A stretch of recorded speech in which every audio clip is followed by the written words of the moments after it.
पेरूची चटणी करू।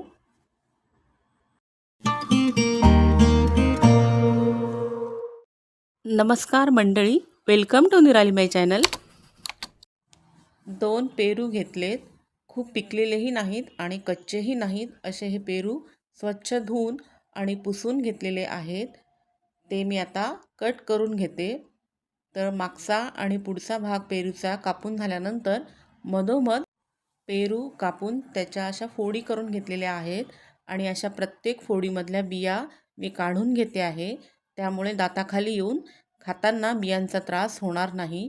आणि या पेरूचे असे तुकडे करून घेतलेले आहेत छोटे छोटे। मिक्सरच्या भांड्यात पेरूचे थोडे तुकडे घातलेत आणि त्यामध्ये चवीनुसार मीठ, अर्धा चमचा तिखट आणि अर्धा चमचा जिरं घालून पाणी न घालताच हे मिक्सरमधनं फिरवून घेतलं आहे। पहा, आता हे मी बाऊलमध्ये काढून घेते आणि उरलेल्या पेरूचे तुकडेसुद्धा मिक्सरच्या भांड्यात घालून तिखट, मीठ आणि जिरं घालून फिरवून घेते। आणि ही चटणी अशी तयार झालेली आहे। याला वरतून मी फोडणी घालणार नाही, अशीच ही चटणी मी खाणार आहे।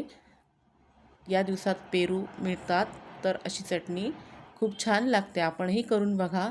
जेवताना तोंडी लावणं म्हणून सुद्धा केल्यानंतर जेवण हे चांगलं जातं। व्हिडिओ आवडल्यास लाईक करा। Please like, share and subscribe निराली माय चॅनल। थँक्यू।